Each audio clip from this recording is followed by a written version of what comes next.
let's talk a bit more about evolution and how organisms evolve over time. So we're looking at this portion is from chapter 19. Remember that evolution is a product of populations, not of individuals. What is a population? We are a population. A population is a group of organisms that live in the same place at the same time. They have the potential to interbreed. What that means is because we are members of the same population, we have the ability to have offspring who are fertile.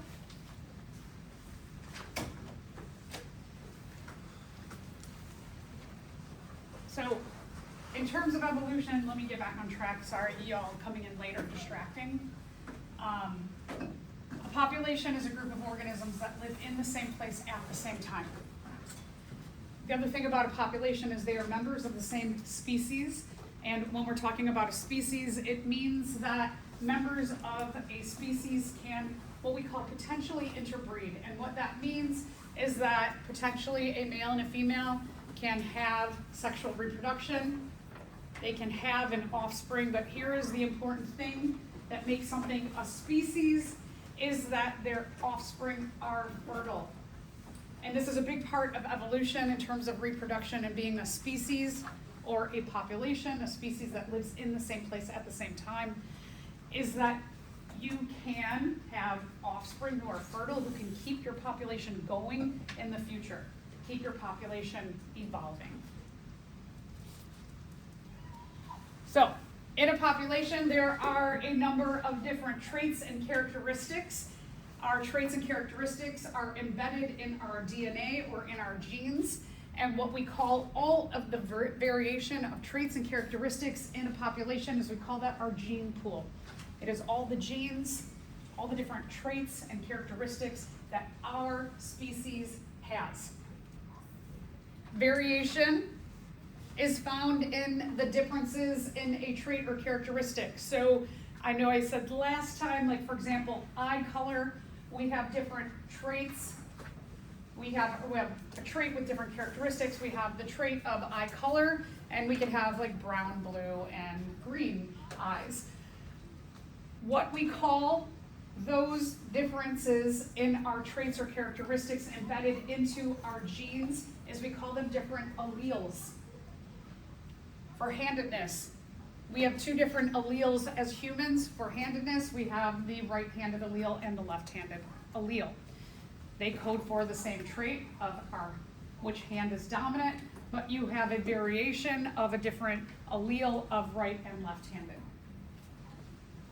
So an allele is an alternate version of a gene or a trait. Is it the AT and the GC thing?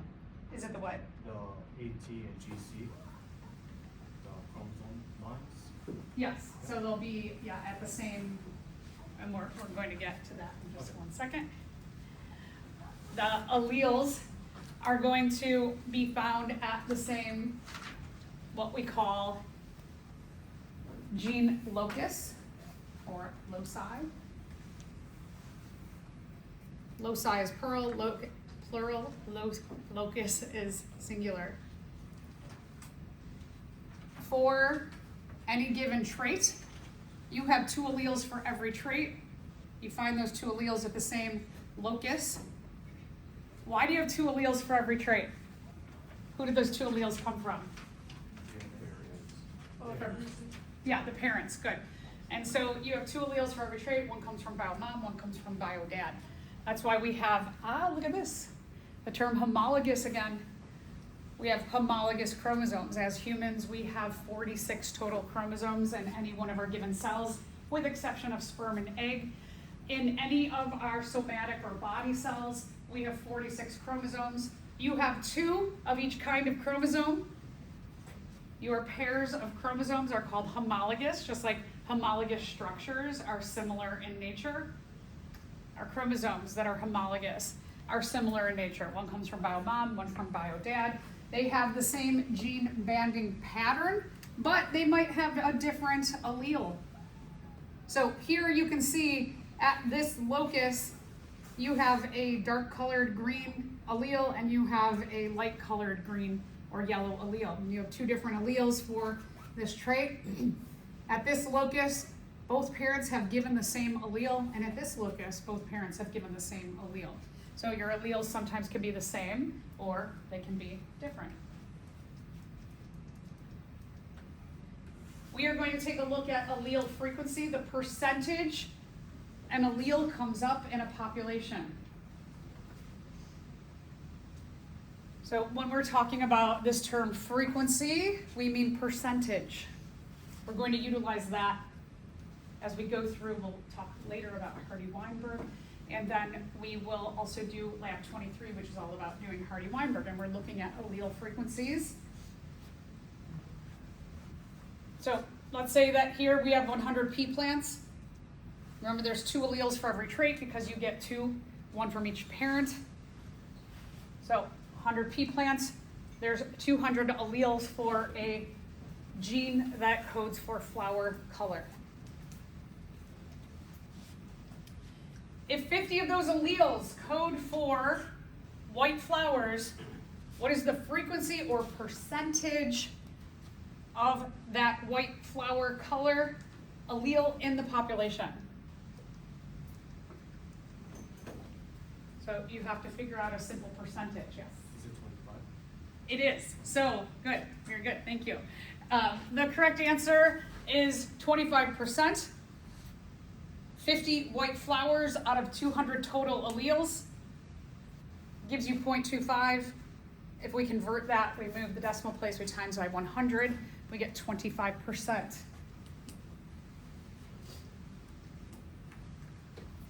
So just a reminder of how to calculate percentages. The number of those that have a specific allele divided by the total number of alleles in the population. All right, so where do we get the different alleles from? When we have a right-handed allele and a left-handed allele, or we have brown, blue, and green eye alleles, we get those from mutations. Mutations are a guiding force in evolution. Mutations, I know I mentioned this last time, mutations are not necessarily always bad. They can be, right? You can get a mutation that gives you a disease like cystic fibrosis. We can argue that, yeah, that's not a great way to live your life with cystic fibrosis. However, you could get like an allele for darker skin, and darker skin gives you more melanin in your skin, which gives you more sun protection. So here, if we look at light-colored skin or dark-colored skin, the allele for dark-colored skin is a benefit because you get more melanin in your skin and you get more natural sun protection. So sometimes your alleles are good, sometimes they are not good, and sometimes an allele changes, but it doesn't really code for any big advantage. Oh, sorry. So the definition of mutation is a change in the sequence of the DNA. So from the original parent strand, a mistake is made and it changes the outcome. That's a mutation. Remember that mutations come about by total accident or by chance. They are not planned. Mutations come about because a parent cell, when it is undergoing cell division, mitosis, meiosis, if you are a prokaryotic cell, binary fission, and in the process of trying to make new cells, you have to replicate your DNA. You have to separate your DNA into those 2 new cells. The volume of DNA is insane. It's like 12 of our textbooks. These cells are working incredibly fast. So like I said last week, if I told you all, I need you to copy your notebook, the entire thing, in the next, let's say, I'd say by Thursday, and you tried to do it, would you make mistakes? Yeah, because you're trying to do something super quickly. Are you intending to make mistakes? No, right? And so when we're talking about mutations, they're not intentional. They're totally by chance. So again, we have 2 kinds of dominant hands totally by mistake. There was one, And then a mutation happened and it gave rise to a second variation or alternate form of a gene, an allele. Mutations are a guiding force in evolution. It allows for more variation. Sometimes that variation is a good thing for the population, and sometimes it's not, and sometimes it doesn't have an effect.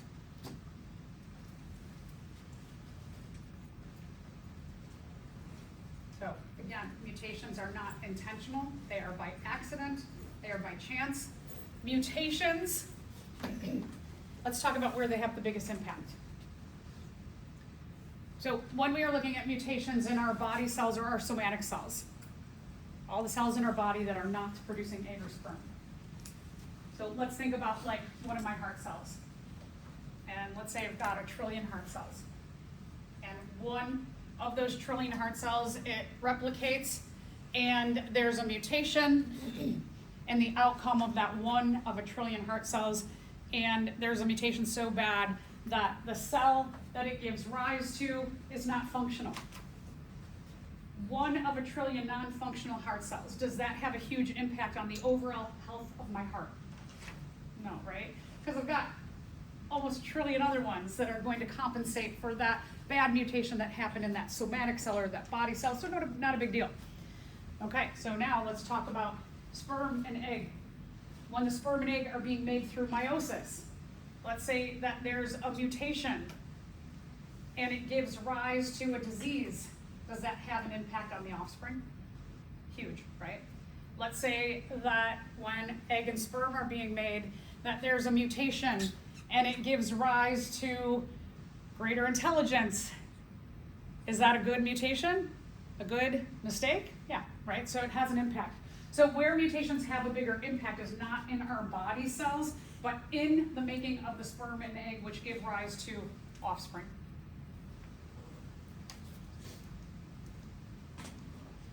So when we are talking about the outcome of these mutations or these mistakes,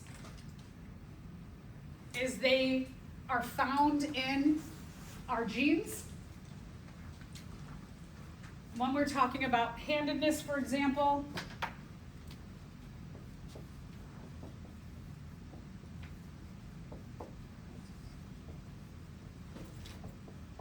we have two different alleles for handedness. We've got a right-handed allele.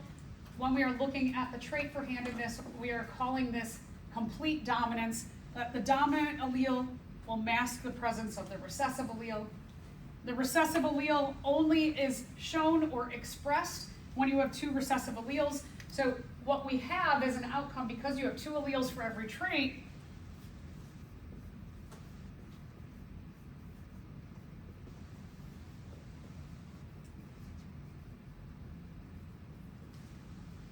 that for our, what we call our genotypes, you have two alleles for every trait, gives rise to a genotype.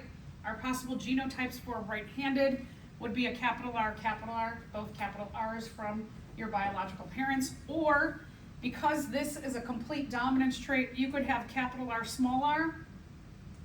The dominant allele masks the presence of the recessive allele. So this outcome of being right-handed, what we call the phenotype, the physical expression of the trait. So here we have our genotypes.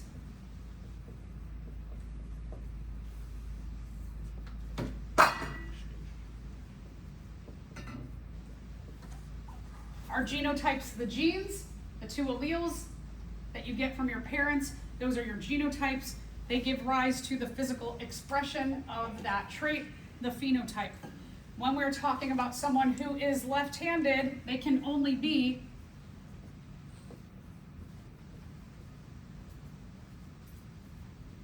left-handed can only be the genotype little r. There has to be no capital R present for left-handed, the recessive trait or phenotype to be expressed. So again, genotypes are the genes that you receive from your parents, the two alleles. The phenotypes are the physical expression of those genes. Now, with genes, one of the things about phenotypes is they can be like your appearance, kind of like eye color, right? Handedness is not only just like how you look, right? You might like use your right-handed more, but it's also how you act. that you use your right hand or often the right side of your body as the dominant side of your body. If you're right-handed, likely you're also use your right leg more dominantly. Your right side of your body, your right arm and hand are probably a little bit stronger than the left side of your body. So there's some like behavior associated with this genotype and phenotype issue here. So when we're talking about genes, they could be like how you appear, they could be your behaviors, it could be a combination of those things. It also may have to do with your internal physiology. Could be like, for example, when we're talking about cystic fibrosis, the difference between having cystic fibrosis and not, it's like handedness, it's a recessive allele causes this disease. And what that recessive, those two recessive alleles, is they code for a non-functioning chloride ion pump in your cells of your respiratory system and your digestive system. And not having that one little pump means that you get a really big buildup of mucus in your respiratory and digestive systems. So it could be your internal physiology. So just remember, when we're talking about the outcome of our genes, the phenotypes could be how you look, how you behave, or your internal physiology.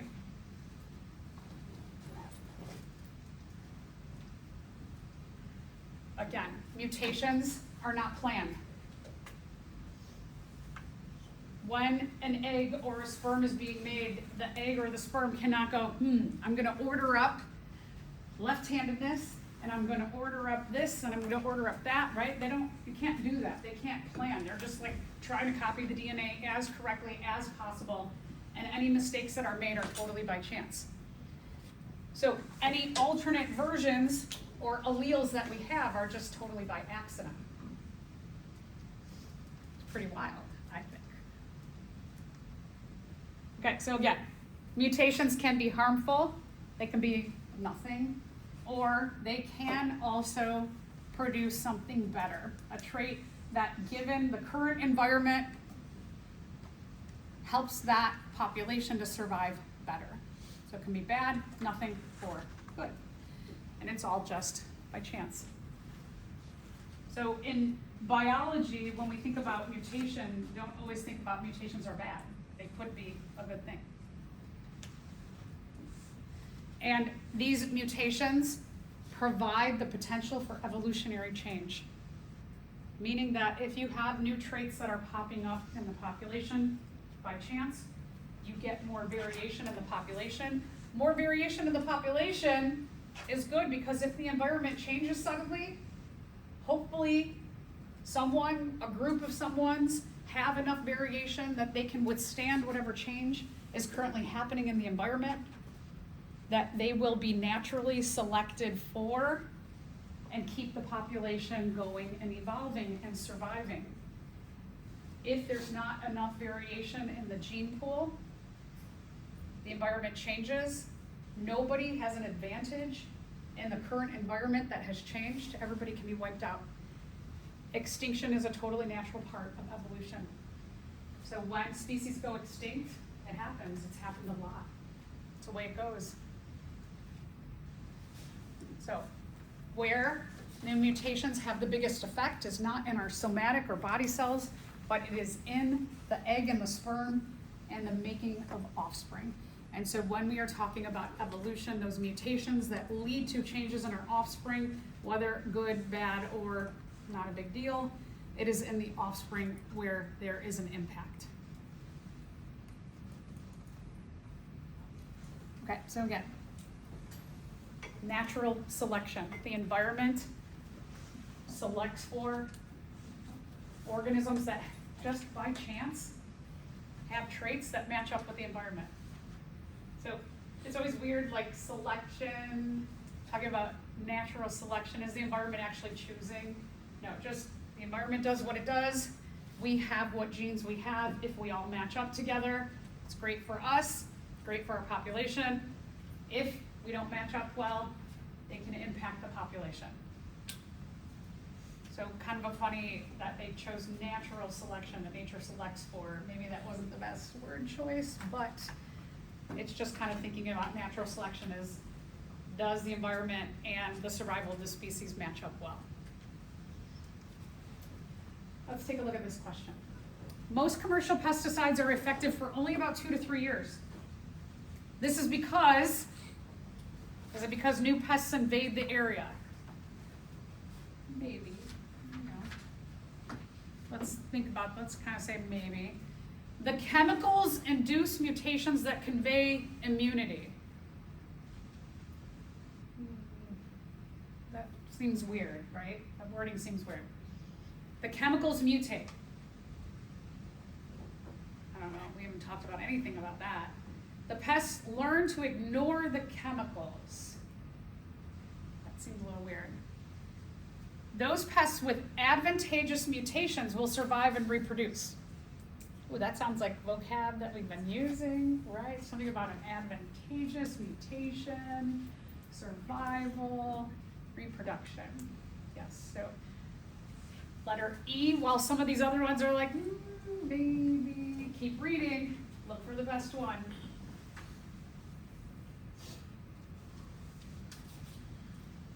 All right, so an adaptation.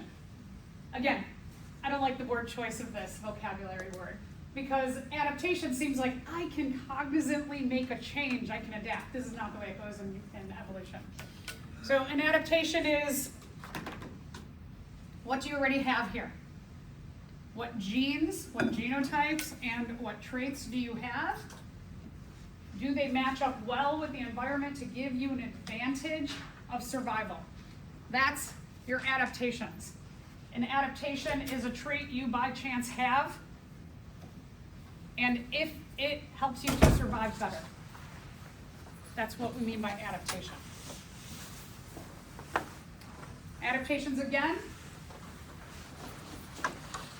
our genotypes and our phenotypes can pertain to how we behave, how we look, or our internal physiology.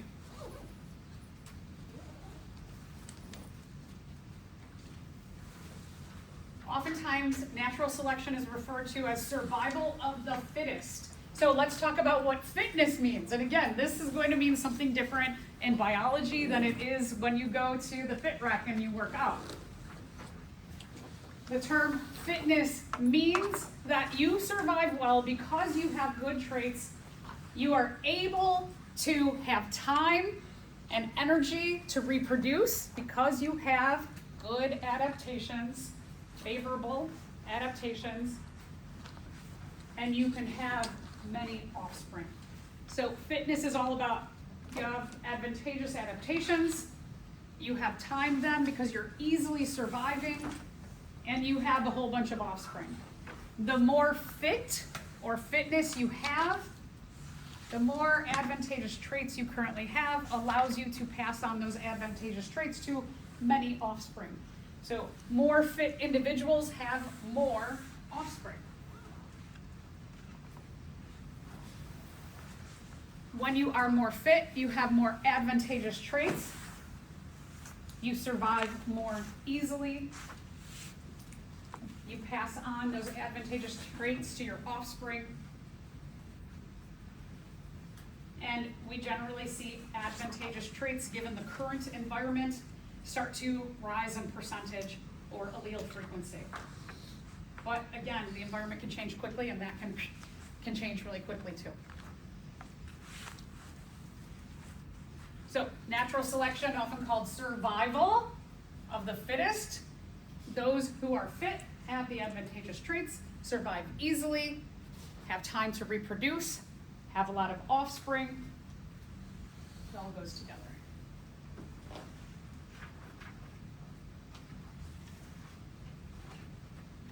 So in this unit especially, like I always like to try and associate words that we know in our everyday life and what they mean. There's a little differences in evolution when we're talking about like fitness or selection or adaptation. They're very specific when we're talking evolution. Okay, we are going to do a lab in regard to antibiotic resistance. So here is what is going to happen. is we are going to take bacteria. Our lab, we are actually going to, it's going to be a little bit different than this setup of this experiment. Let me talk about this experiment, then I'll talk about our experiment and how we are going to run it. But what is happening up here is that up at the top, that bacterial plate, you can see those red dots. Those are colonies of bacteria. That means there's probably thousands of bacteria that are growing together in a population in a circle. And you've got, I don't know, like 12 or 15 populations up there, right? You've got about 12 different spots up there. And so the bacteria are grown on what's called agar. Agar is like jello. What agar is, or jello is it's got nutrients, it's got proteins, it's got carbohydrates in there. So it's food. So the bacteria, we're growing them on a medium called agar, which is their food. And here at the top, we just have our bacteria, put them on an agar plate, and they grew.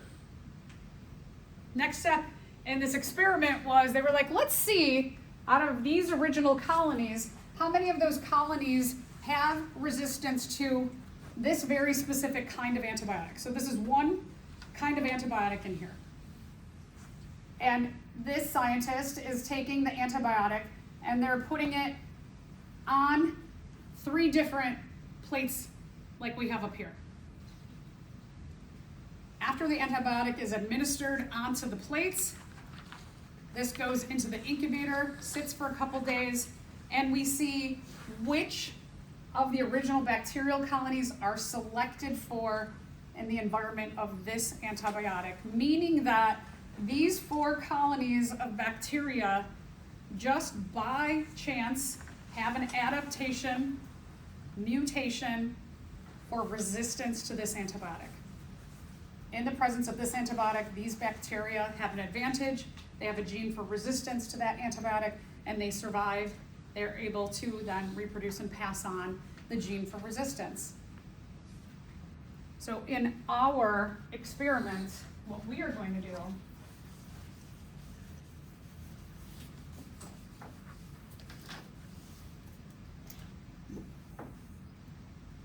we are going to be working with E. coli bacteria. We are going to take our E. coli bacteria,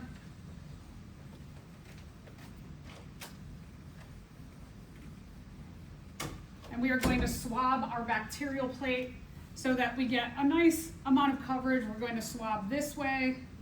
We'll turn our plate halfway. We'll swab in the other direction so we get a nice coverage of the bacteria. The bacteria is going to be on agar. So you'll have agar plates, and then you'll do the swabbing of your bacteria onto those plates. And then we are going to administer 6 different antibiotic discs. So a little bit different in terms of what that looks like. What we have here is we are going to put 6 different antibiotic discs on top of our swabbed E. coli plates. We are going to see when we stick these agar plates with the bacteria, with the antibiotics, the 6 different antibiotics, we're going to put them in an incubator for 2 days, and we're going to see how the E. coli bacteria survive in the presence of these 6 antibiotics. So what we may find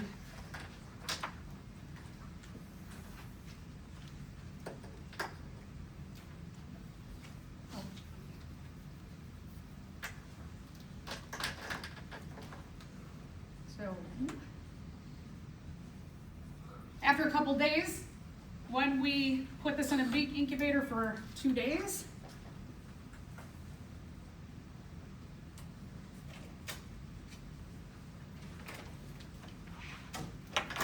what we may find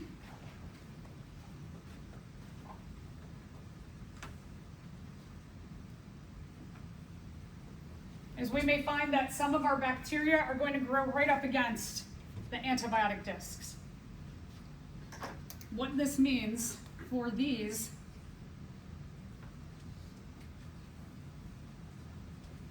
is that if your bacteria are growing right up against those antibiotic discs, that they are resistant. They just by chance already have a mutation to survive in the presence of this antibiotic and that antibiotic. We may see that some of them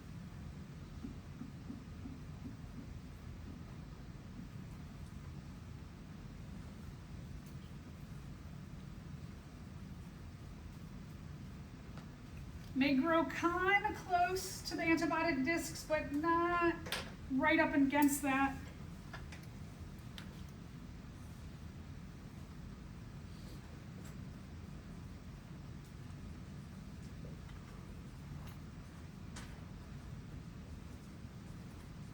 And if they kind of grow close, but not quite right up against them, we call that intermediate resistance. They can live near the antibiotic, but not right up against it. And some of them we will see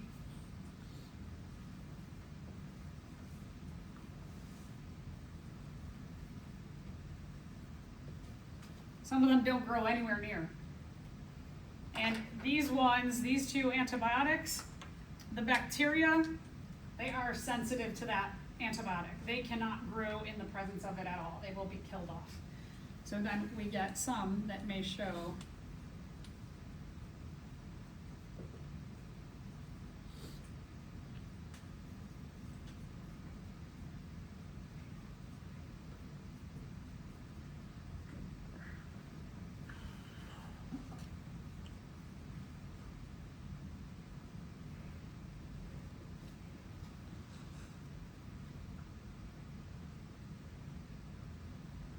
so when we're talking about sensitive, it means the bacteria, they totally die in the presence of those antibiotics. So we'll see what we get when we do our experiment with E. coli bacteria and how they react to 6 different antibiotics. Do these bacteria already by chance have resistance to some of these antibiotics? Do they have intermediate resistance? They can live close but not right next to it. Or do they die completely in the presence of that antibiotic? So we've got 3 different phenotypes here. We've got resistant, intermediate, and sensitive. That could be possibilities for our E. coli. So let's answer, so now that we've talked about that, let's answer a couple questions about antibiotic resistance in bacteria. A bacterial allele that conveys resistance to the antibiotic streptomycin. Streptomycin is a kind of antibiotic. So let's read them all. A bacterial allele that conveys resistance to the antibiotic streptomycin is always beneficial to the bacterial cell.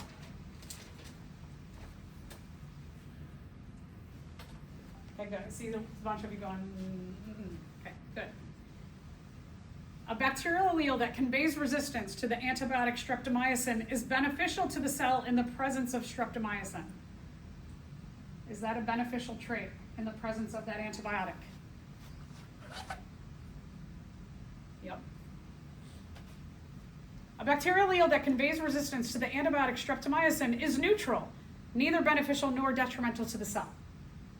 No, we just said, right? B sounds better than A, so there's a clear advantage. If you have resistance to streptomycin and you're in the presence of streptomycin, that's good for you as the bacteria.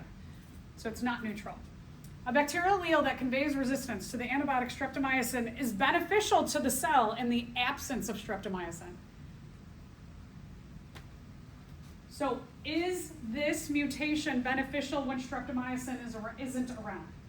Do they get any benefit? If you've got a mutation for something that you never encounter, does it benefit you? It doesn't do anything, right? You just have it. Maybe if you ever come in contact with streptomycin, then it's a benefit, but if you're not in the presence of it, no. A bacterial allele that conveys resistance to the antibiotic streptomycin is always detrimental to the cell. No, we just said in the presence of streptomycin, it's a benefit. Okay, so these kind of questions that are complicated, did you see how I attacked this question? I read the beginning of the question and I added on every time.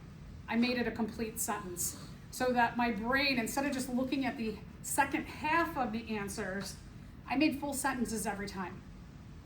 So depending on you, and I would say probably at least half or the majority of you, this kind of strategy is hugely beneficial.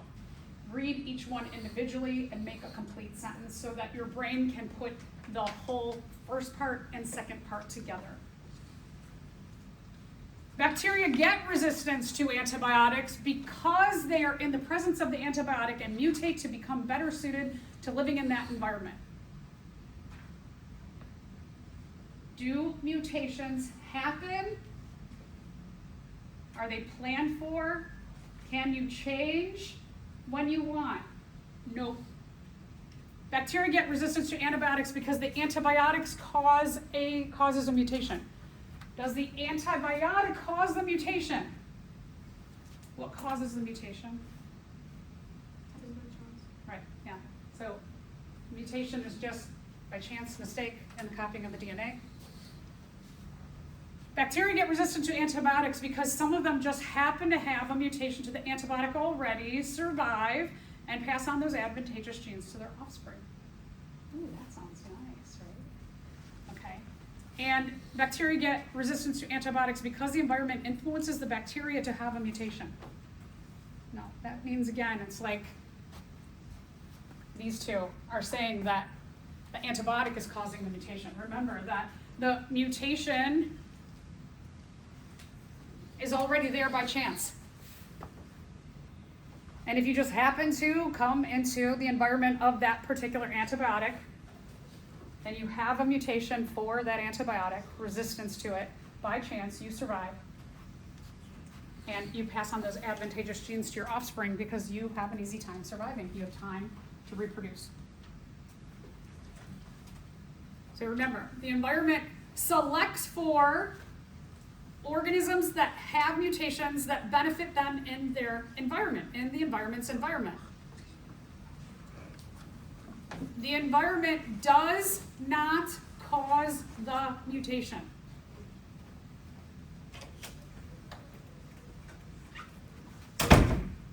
Okay, let's talk about other modes of natural selection, other things that help organisms to survive in an environment.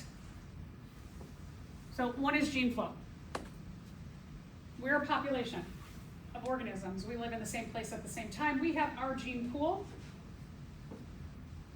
If we can come in contact with another population and mate with the other population, remember populations, if we're the same species of populations, then we can potentially interbreed and have fertile offspring.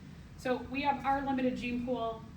And then let's say that we go on a field trip to southern Illinois and we meet up with another population of humans. We have the potential to interbreed with them because they're the same species. And they have a different gene pool than we do. And so when our gene pools come together, we have what's called gene flow. Our genes from our gene pool can flow into theirs and theirs into ours, which can create more variability in our population.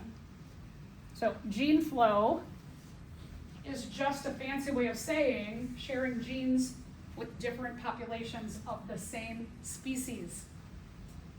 You have to be the same species. Different species cannot interbreed.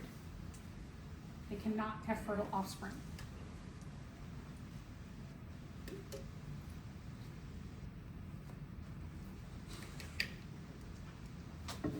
Okay, so here's an example. Just like us and our population of humans in southern Illinois, let's say out here on our prairie that we have small and medium mice, and then there's 107, and across that prairie that's over there, I guess it's more of a wetland across the street, let's say that the street prevents the mice, small and medium mice over here and medium large over there from ever meeting because they're all like, ooh, there's these cars and it's scary to cross, so they never meet up. Now, let's say that Palos Hills and Moraine Valley decide, let's get rid of 107th Street and let's make that area a natural area. And so they stop allowing cars down 107th Street, and now the small medium mice over here and the medium large mice over here can meet up. And they become one larger population. So our population here with small medium, what they are gaining is they're gaining a large trait from across the street. And our medium large over there, they are gaining a small trait from our population over here. So our gene pools have just gotten more variability, and gene flow has caused more diversity in our population. Okay, other mechanisms of increasing natural selection ability is called genetic drift. Genetic drift is a by chance situation where the allele populations, the allele frequencies change over time. So we're changing the percentage of our alleles due to something that just happens to happen, something by chance. If you have a really big population, you probably have a pretty diverse gene pool. Genetic drift probably doesn't have a huge impact because your population's already really big. Your gene pool is really diverse. On a small population, it can have drastic effects, and we'll take a look at how and why. Okay, so let's take a look at this genetic drift. So here's like a general example. Let's say that we have 20 individuals in our population, and we've got these little, what are they? They look like guinea pigs, right? So we've got our guinea pigs, we've got 20 of them in generation 1, and we're talking about complete dominance, where the capital B codes for the dark color and the little b codes for the light color. The capital B, you can see here, in this row, having a capital B, little b, the capital B will mask the presence of the little b, but the capital B, little b will look exactly like the big B, big B. As long as you have one capital letter, you are going to express the dominant trait. So in our population, let's say that of our 20 individuals, whatever's going on in our population, only 2 of them are going to breed and everyone else dies. So our 2 that breed, our big B, little b, and our little b, they give rise to 18 more individuals plus themselves. There's 20 individuals in generation 2. And now we can see that the diversity of our population has changed. In generation 1, we had 3 rows of dark colored guinea pigs. In generation 2, when a big B, little b, and a little b mate, we only get 2 rows of the dark colored trait, and we get now 2 rows of the light colored trait. So we have a change of 50% of our population there. Now, let's say in the generation 2, only 2 of them reproduce and survive. Everyone else dies off. If they're both little b, and little b, in 3 generations, our population's allele frequency for big B, it's gone, 0%. 100% for little b. So we have a drastic change. This is what we call genetic drift. Now, if we had a really, really big population, and let's say that only 10% of the population survives, you're probably going to get a lot more variation than you do in a small population. Okay, so what causes genetic drift? There's 2 causes of genetic drift. One is called population bottleneck, and the other one is called the founder effect. So let's first look at the bottleneck. The bottleneck is due to some kind of catastrophe. Something really bad happens. Could also be that humans come and they just overhunt a population so that there aren't that many individuals left. So a really awful thing in the environment can happen. A hurricane, a flood, a drought, a tornado, a volcano. Or humans can overhunt some kind of species. Either of these 2 things gets that population down to a small group. So here, let's say for whatever trait we're looking at, there's 4 different variations in that trait. And out of our population, only 10 individuals survive. The 10 individuals that survive only represent the blue and the yellow trait. The green and the red trait die off. They don't survive. And 2 generations later, we lose half of our diversity in our population.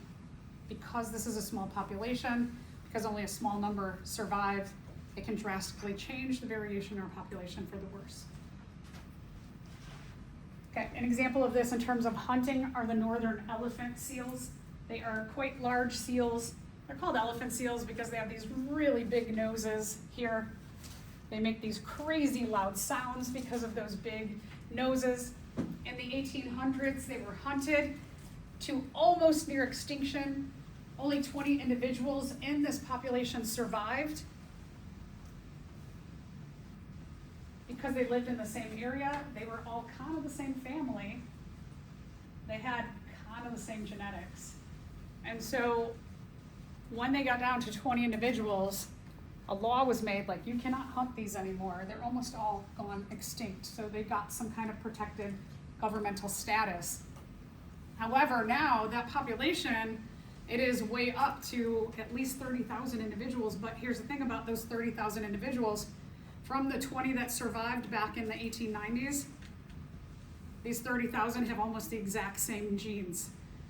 So let's say a virus comes along and one's susceptible. It means they're all susceptible because they have pretty much the same genetics. So a quick change to the environment can mean that they go extinct really quickly. Let's talk about the founder effect. Founder effect means that some group in the population is going to find a new population elsewhere. So what happens is that whatever's going on in this large population could be overcrowding, disease, hunting, the environment is changing, there is discomfort in this large population. A small group of the population is like, let's get out of here. Let's go live somewhere else. Oftentimes when the founder effect happens, it's usually like a family. A family says, hey, this is uncomfortable, let's all go. So they likely have very similar genetics to one another. And so again, if they take themselves and they go start a population elsewhere and they start to reproduce and they do well in that environment, but they all have similar genetics, the environment changes, they could all be wiped out at once. So that's a founder effect. When a group in a population decides to leave and try to survive on their own, their genetics are likely very similar. Something happens, they can be wiped out. An example of this is the Amish population that lives in the Pennsylvania area. The Amish population has separated themselves from the rest of the human population. They have a common disease called Ellis-Van Creveld syndrome. It's an autosomal recessive condition, so just like when I was talking about cystic fibrosis, 2 recessive alleles will cause you to have this disease.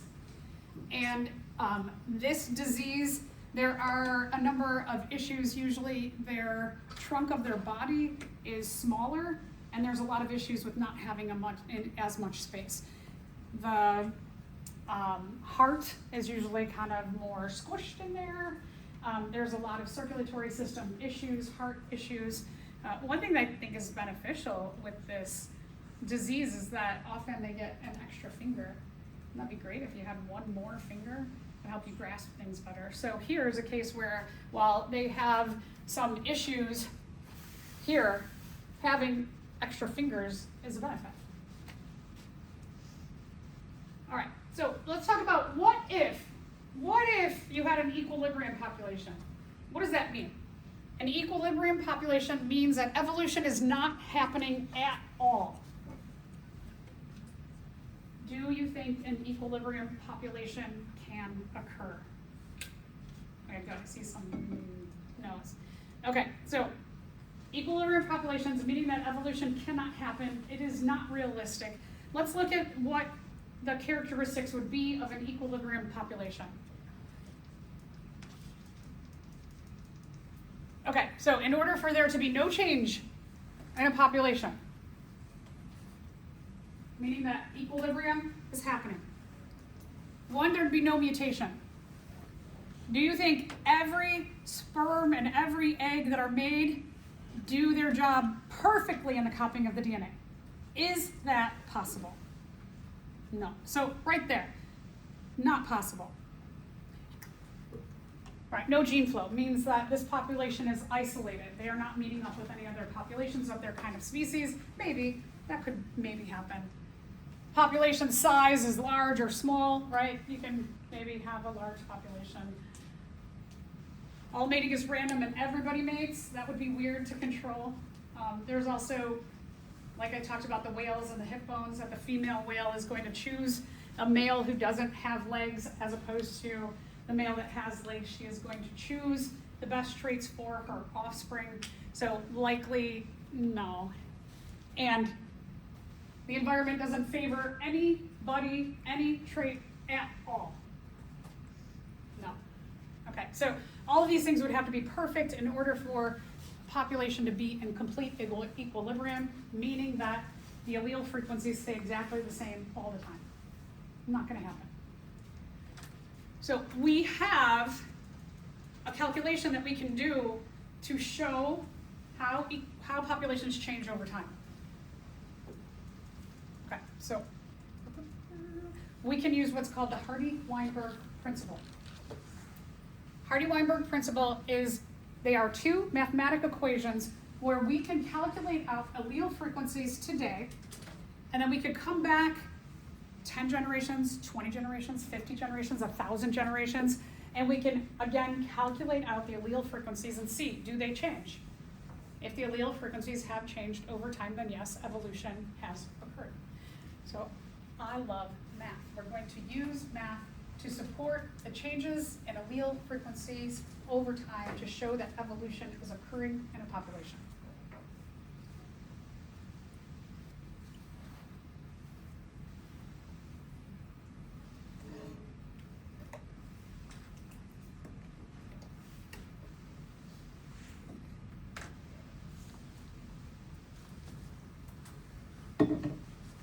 This really only works when we're talking about complete dominance traits, where you have a dominant trait that masks the presence of a recessive, a dominant allele that masks the presence of a recessive allele.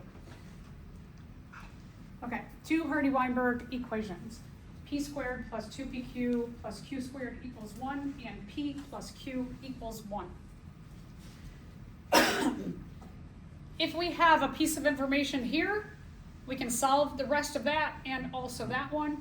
Or if we have a piece of information there, we can solve for that and then solve for this.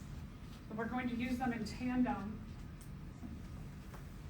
when we have just like one piece of information about the population. When we are taking a look at p squared plus 2pq plus q squared, we are talking about genotypes.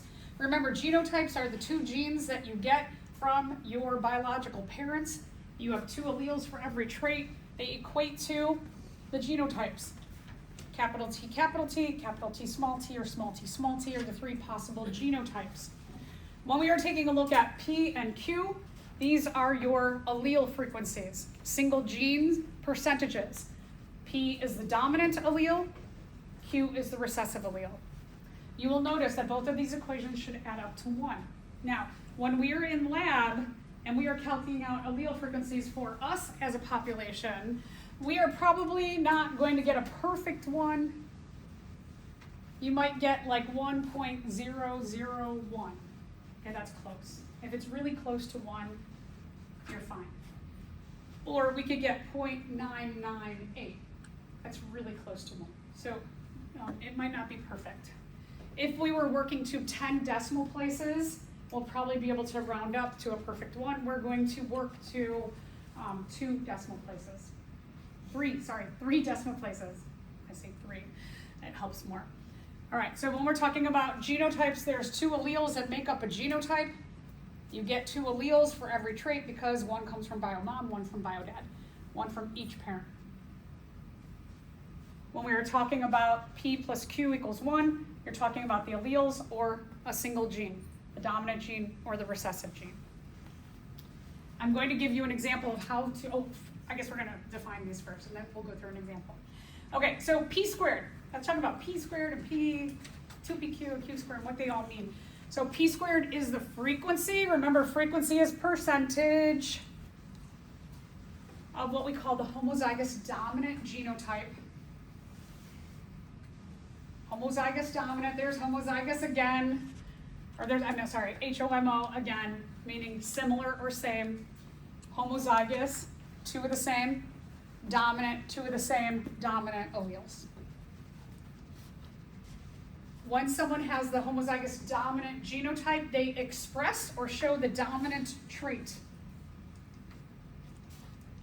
Their phenotype is dominant. 2PQ is heterozygous. Hetero means other. If you are heterosexual, you date someone of the opposite or other sex. Heterozygous, one of each kind of allele, big T and little t. Here's the deal though, because this is complete dominance, if you have a dominant allele, it will mask the presence of the recessive allele, so that your phenotype, how you express big T, little t, is the same as someone who is big T, big T. As long as you have one dominant allele, you show or express the dominant trait. Q squared is homozygous again. Homozygous means same. Recessive, two of the same recessive alleles. Your genotype is little t, little t. When you are little t, you have no dominant allele to mask you. So someone who is homozygous recessive shows the recessive trait. They express the recessive phenotype. The only time you see the recessive phenotype is in homozygous recessive. If two of you, okay, so let's say you two, can I look at these two and go, okay, they both have the dominant trait, but you're homozygous dominant and you're heterozygous. By looking at them, can I tell their genetics? So I know their phenotype, right? If I know they both have the dominant phenotype, without being able to run their DNA, to sequence their DNA, can I say who is homozygous dominant and heterozygous? I cannot. So you cannot tell the difference between a homozygous dominant and a heterozygous individual, but you absolutely know if someone shows the recessive phenotype or the recessive trait, you know their genotype. They are the only ones who can be little t, little t.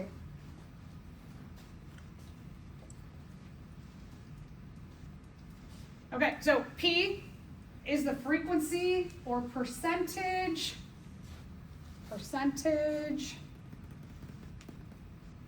of the dominant allele.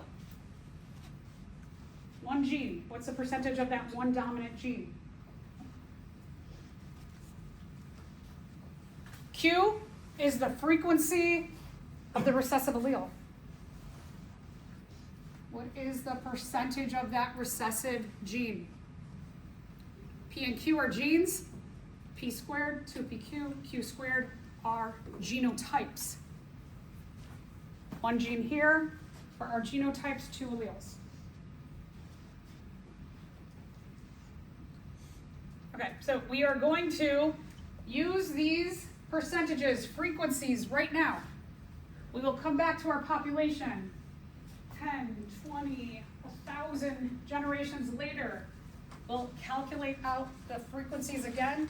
Are there differences from the first generation to the 1,000th generation? Then it will show or support that evolution has changed or happened. I have a quick question about the Q squared.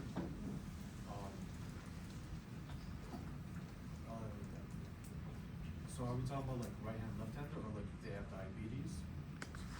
Diabetes is complicated. Diabetes is, we still don't know exactly all the genes that code for diabetes. When we're talking about using Hardy-Weinberg, we're talking about something like handedness. And so that the little t would represent left-handed, the recessive, I'm like, what's my left hand? The recessive phenotype.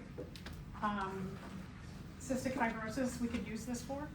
Cystic fibrosis is a complete dominance trait. The dominant allele codes for a healthy condition. The two recessive alleles, the Q squared, codes for having cystic fibrosis.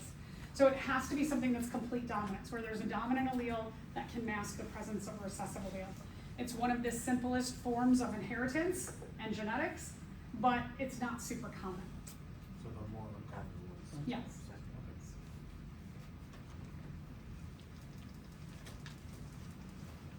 Okay, so let's take a look at an example. So I have this for you in your notes. I want you to, as I go through, follow along and fill in. When you are doing the lab on Hardy-Weinberg, #1 rule, I want 3 decimal places always. I will remind you, if you do 2 decimal places, you're not getting credit. So 3 decimal places. Again, I will remind you.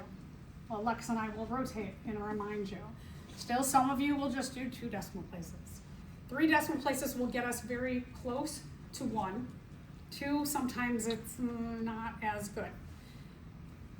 In my example, it's going to work out like perfect 2 decimal places because I planned it out to be easy. When we use our own data, it will not be as perfect and easy. When you do your Hardy-Weinberg, you are putting P, Q, PQ outside. In your lab, I want to see you putting your P, your Q, your P squared data, Q squared, PQ, and Q squared. Make sure you are putting your data for P and Q outside, and you're putting your P squared, 2PQ, and Q squared inside. I get a handful of students who just don't show the P and Q. I want to see your entire Hardy-Weinberg together. Again, Alexa and I will remind you. Okay, so in our example, we are studying a population, and 16% of the population shows the recessive phenotype. This is great data to start with because our recessive phenotype, what is it? What's our recessive phenotype? Wait, do I have a question? Yeah, okay, so before I tell, okay, the recessive phenotype, that 60% represents what? Does it represent P squared, 2PQ, Q squared, P or Q? Good, Q squared. So when we were talking about the recessive phenotype, we're talking about Q squared. This is great to start with. So here, I'm keeping track up here also. Q squared. What I know about Q squared is I know everybody who's Q squared is homozygous recessive. They show the recessive phenotype.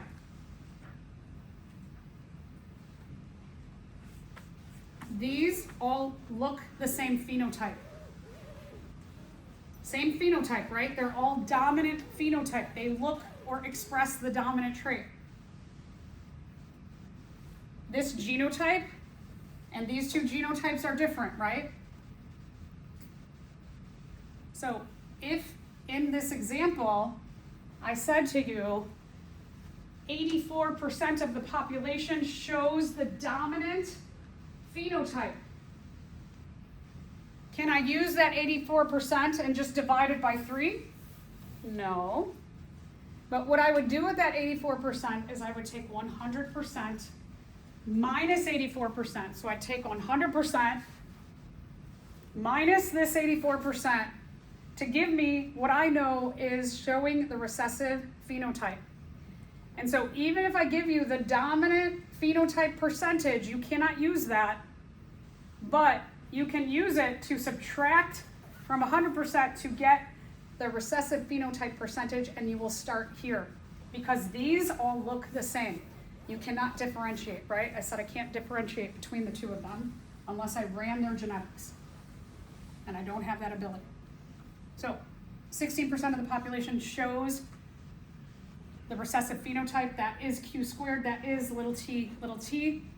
In my 2 Hardy-Weinberg equations, I have P squared, 2PQ, Q squared. I can stick in right there. Okay, now that I have Q squared. So if I know Q squared is 0.16, I can use that to figure something else out. I could take the square root of Q squared to get Q. So Q equals the square root of Q squared. So Q equals the square root of 0.16. And when I take the square root of 0.16, I get Q equals 0.4. So isn't that cool that we can use the recessive phenotype to now figure out the percentage of the recessive allele? Okay, so let's go back to tracking our data. Now, in my chart, what I have this one, right? I have that one. I took the square root of Q squared to get 0.4 is Q. So now I can go over to this equation and I can fill in 0.4 for Q. And also on my Punnett square, I am going to put 0.4 out here where Q goes, and Q also goes here, 0.4.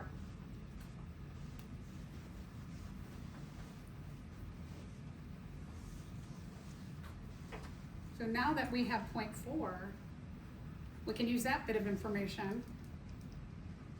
And what could we rearrange to figure out now that we have Q? Good.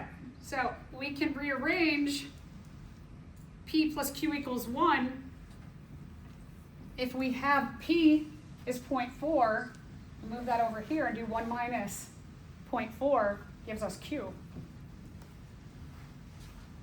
So P equals 1 minus Q. P equals 1 minus 0.4. 1 minus 0.4 gives us 0.6 as P.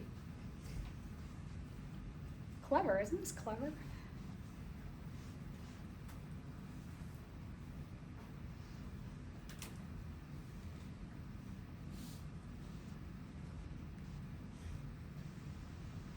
Okay, so now let's go back to our Punnett square and our equations. We're going to fill in P is 0.6 here in our equation on the right. And then also we're going to do outside P and outside P. We can put 0.6 here and 0.6 here. Behind the equal sign, do we just put 1? You do.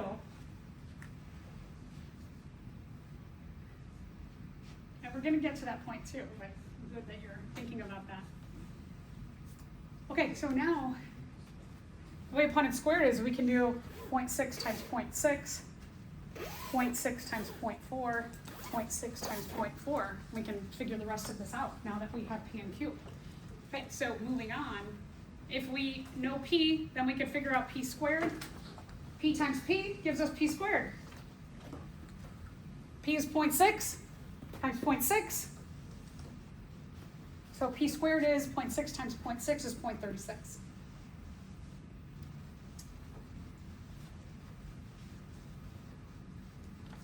If any of you have it in your brains that I'm bad at math, oh my gosh, we're gonna have to do a lab all on math. You're actually, all of you are really good at math. You do math probably like 100 times a day and you don't even realize it. You're good at it. It's a part of your life. You unconsciously unconsciously do math all the time without realizing because you are good at it. People have this weird stigma about math and science. I read a study when I was pregnant with my son, and it said that if somebody consistently tells you you are good at math, you will not only be good at math, but you will love math. And so I told my son all the time, I tell my adoptive son all the time, you're so good at math. And then they were like, I'm good at math. And guess what 2 of their favorite subjects are? Math. Psychology. Okay, so now all we have left to solve for is 2PQ. And that's easy because we've got P and Q now. So in our equation up here, we put our P squared, 0.36. We put our 0.36 here in our P squared box. Our PQ and our PQ, remember the equation says this middle number is 2PQ. You're adding 1PQ plus 1PQ, 2PQ. So you're adding these 2 boxes up to get the number here. Make sure you remember you're adding these 2. 2 PQs. A lot of times students will just put one of the PQs. That number is 2 PQs, this box and that box together. So you can take 0.6 times 0.4 and 0.6 times 0.4. So let's calculate out our 2 PQ. 2 times 0.6 times 0.4 is, our 2 PQs equal 0.48. 1 PQ each is 0.24.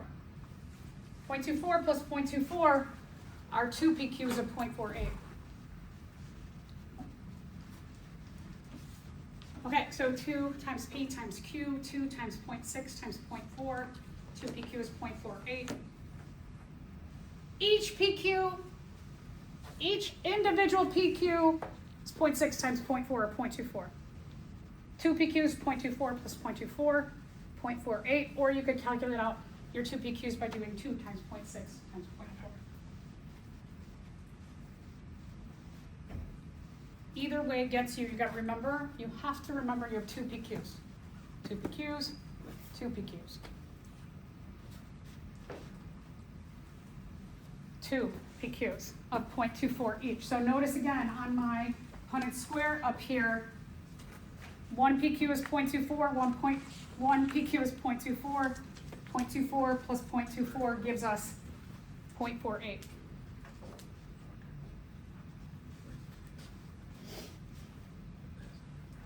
Okay, so now we've just got a couple of little boxes left to fill in.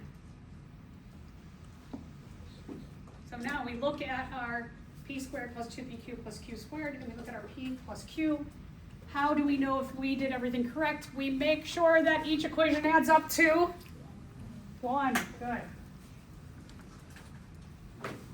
So make sure when you do your Punnett squares that even if you think I did this all correctly, what I really want you to do is take out your calculator and add up 0.36 plus 0.48 plus 0.16 and see if you're really close to 1.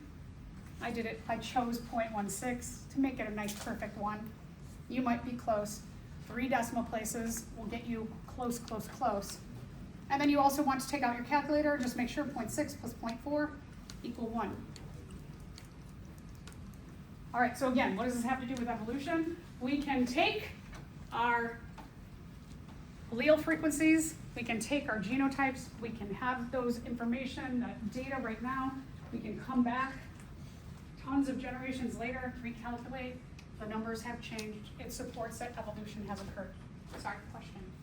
Do you know what goes in this box, the one behind 2PQ? Yeah, 0.48. Yeah. Okay, so remember, evolution is basically a change in allele frequencies over time. The allele frequencies manifest in different variations in population. The different alleles are caused by mutations. The environment selects for mutations that allow an organism to survive. We call that an advantageous trait or an adaptation.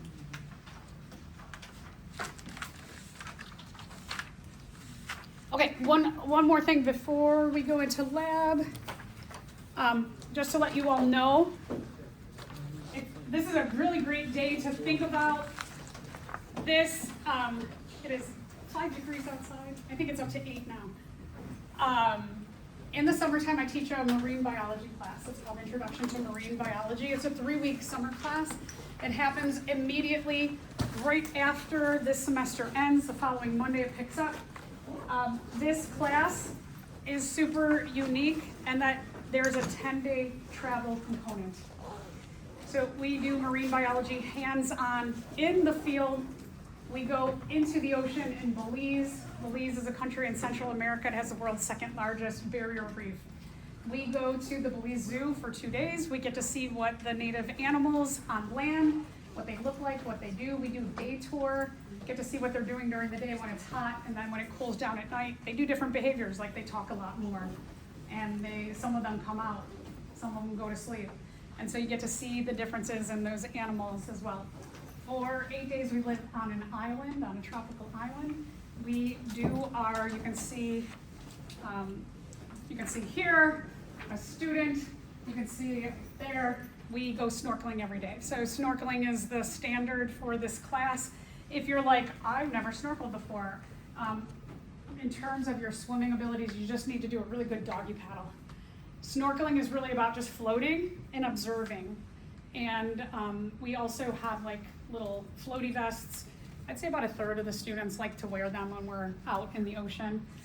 We have me, I'm a trained lifeguard. We also have the captain who's always watching and another person or 2 in the water for safety. So swimming is it's pretty chill. one of the great things about this class is that there is a research component that every student who takes the class will do an original research project that you will choose. I will help guide you to getting to thinking about that research project. Now, if you're someone who's like, I'm totally just going into law or I'm going into medical and I'm not doing anything like ecology or marine biology or zoology, this actually is a huge benefit to anyone going into any field because there is a research project that you do. There's a bunch of benefits to that. One is that when you go away to a four-year college or university and you're looking for a job, sometimes you'll go to professors who have research labs and they'll say, do you have any research experience? And you could say, oh yeah, I did this study abroad class and I did research on blah, blah, blah, on the Belize coral reefs, and this is what I did. And they'll go, oh, you have research experience, that's great. And so it's something that gives you experience that otherwise you will not have. The other thing too is that, like, I have students, for example, a student who's going into law. She did her research on the laws behind the protection of the coral reefs and how those laws of the protected reefs, what was the outcome of protected reefs versus unprotected reefs in terms of health. And so she did something around her specified field of interest and incorporated that. I have a student who is going into medical, they're going to be a PA. They did their research on lionfish. Lionfish have poison in their spines, and they did research on lionfish and wondering if the poison in their spines could be modified into some kind of anesthetic. And so again, with every field you're going into, I was trying to work with students to be like, let's try and figure out something that connects to your future so that when you go to apply to PA school or pharmacy school or law school or zoology school or wherever you're going into, you can write about how this study abroad class and your research project relate to what you're going into. The other thing too is that it's really interesting. Like, I am a marine biologist. I went to graduate school for marine biology. So like in the world, oftentimes like I'll have something on that has a fish on it or a sea turtle or something, and someone will say, oh, you really love marine biology. And I'll say, I do, I'm a marine biologist. And they're like, what? And then they have to ask tons of questions because it's really different, right? So this class is really different. And so like when you're in an interview for an internship or a job, or you're talking to a major professor and they say, tell me something unique about you, you can say, oh, I did this study abroad class where I did research on coral reefs in Belize, and they'll be like, whoa. And so you're going to have this totally different experience that differentiates you from other students. So there's a lot of really big benefits to this. It's also a nice thing on your four-year college or university essays, professional school essays, graduate school essays, internship essays, scholarship essays. It's something you can also write about as a unique experience. So I wish I could take everyone for free. There are two costs to this course. One is the cost of the course credit and fees, just like any 4-credit-hour class. The other cost is for the trip. The trip includes all of your housing, your food, your excursions, where you're staying.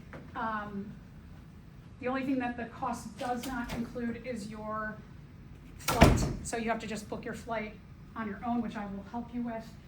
And the cost of the course, then all the travel and food and fees and housing and excursion is $2,400, which is actually, I know it's a big chunk of money, but it's actually really reasonable for 10 days.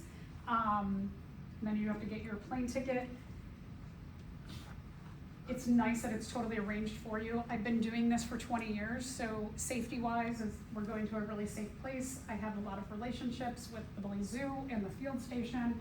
I know a lot of people in Belize, so it's like a nice way to, if you're like, I don't know about going abroad right now, it's totally vetted, safe, and we have a lot of safety backups there in Belize. You do need a passport. Passport turnaround time is about 6 to 8 weeks, so if you don't have one, you can get a passport. And then just the last thing is that the class does need an application. You have to apply to get into the class. You are in the prerequisite, you're in a biology class, so you're good on prereqs for it. If you are interested, feel free to grab one of these little handouts. I have handouts also in the classroom, and I have a handout with a little bit more details, a piece of paper, but feel free to grab them. If you have any questions, feel free to ask me. If you want an application, just send me a message in Canvas or an